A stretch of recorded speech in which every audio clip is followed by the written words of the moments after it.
so let's talk about Peter. Okay, let me make sure we're still good. Are we still good? Y'all seeing me and hearing me clearly, please?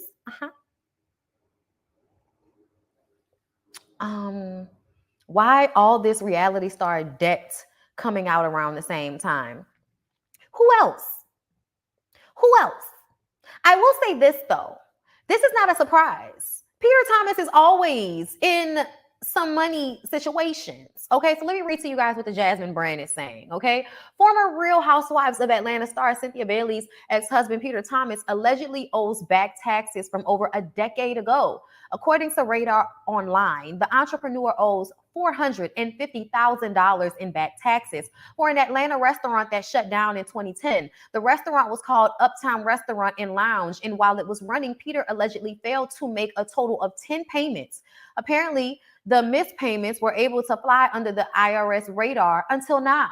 When the eatery officially closed its doors, and I'm going to tell y'all, I think this is because Biden and them are going and looking for every dime that they can find. So if y'all owe the IRS some money, they're going to come for y'all. If y'all thought y'all was skating by, they're going to be looking for y'all. Look for the IRS in the mail. Peter claimed that the Great Recession, which began in 2007 and ended in 2009, was to blame for his doors closing. Peter is being accused of not paying his taxes from December 2008 to December 2009. So they accrued interest? The ex-reality star could lose his, or was that the bill from the beginning? The ex-reality star could lose his assets if he doesn't pay his debts off promptly. As of this report, he still hasn't covered the $450,399.52 bill that he owes. Since his past restaurant failures, Peter has opened Bar One in Miami, which appears to be doing well. Peter has a history of financial troubles, especially in terms of owning restaurants. In 2019, the Jasmine brand exclusively reported that he was forced to close his Charlotte bar over a tax lien. He racked up more than $200,000 in unpaid taxes. The sports bar called Sports One Charlotte was said to return without Peter. According to a source, the bar fell off the map due to Peter's inability to juggle his finances for multiple projects. At the time, Peter was working on Bar One. That same year, he was arrested for allegedly writing fake checks. He was released after 6 days and denied claims. His ex-wife, Cynthia Bailey, sued him for unpaid loan in 2020. They have since made a private settlement. Oh, Lord. Okay, so let's discuss this. Peter, I need for you to get it together, my love. Thank you, Mother Magic. Hey, boo. Thank you for the super chat. I appreciate you. I'm really going to need for Peter to get it together. And y'all, please don't misunderstand me. Taxes will come out of nowhere. The IRS will hit you up years later talking about, we did some recalculations and it looked like you didn't pay this, that, and that, and that. And when it comes to business, that's why it's so important for you to have the right people in charge of your accounts. That is why it is important for you to get a financier, for you to get someone to look at your books, for you. Listen, when I tell y'all my CPA emailed me already. My CPA said, girl, listen, start loading everything. Start making your marks now. So when we get to, tax time, it's all good. You know what I'm saying? We've already, designated it within this year, which I have not done what I'm supposed to do with this budget because of everything that happened with the storm. It fucked me up. But either way, I had to get a budget so that I have the exact amount that I need to be putting aside to take out to give to the IRS because YouTube is not taxed.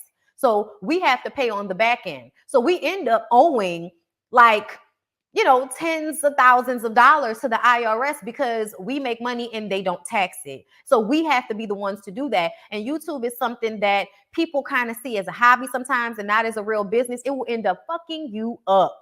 Okay. So at the end of the day, I understand what it is to have tax issues and have to stay on top of those things and how you can run from it and ignore the mail.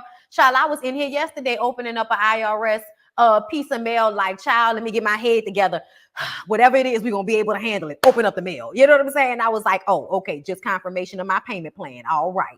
Like, yo, it's an everyday people situation. But at this point, how many times is Peter going to be in the news for not paying somebody their money? Whether it's Cynthia, whether it's, other partners in restaurants, whether it's the checks that were not,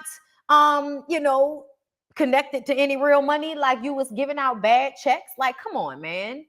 You've had tax liens before. It just seems like Peter is not on top of his business, but wants to be in business. And I also feel like, you know what's bothersome to me at this age, for you to continuously be opening businesses and have had the money running through your fingers that you probably have had running through your fingers. Why have you never decided to go back to school and take a business class?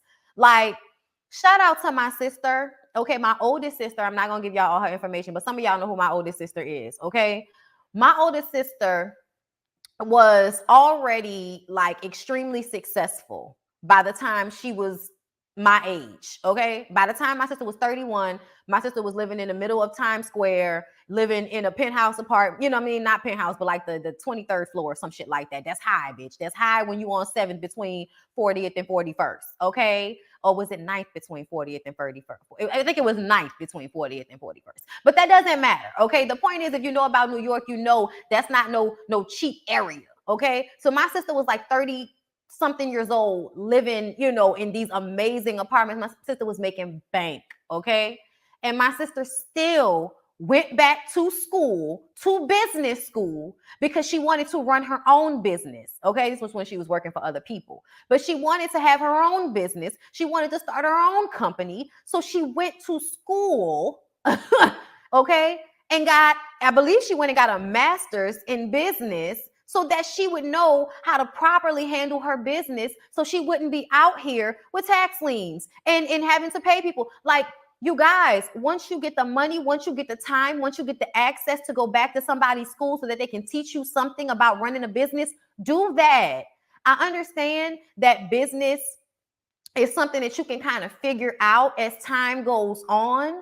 But I also feel like once you've gotten to a certain point and you can't seem to handle your money correctly, you need to go and get some form of education about it. Since this is something that you want to do so badly, constantly opening businesses, why not go and take somebody's course so you can have a better understanding, so you don't keep losing money and having the IRS hitting you up? Y'all, to me, there is nothing more stressful than owing money to the government. That's one of the most stressful things that you could ever go through, is owing money to the IRS. So the fact that he still has not done what he needs to do is a sign that you just are really cavalier about owing these people all this damn money, and something is wrong. Something is wrong, Peter. Get it together. Thank you so much for the super chat, Barb Meets World. My husband and I went to Sports Bar One in Charlotte this past weekend, and it definitely seemed like it was owned by someone who's having money struggles.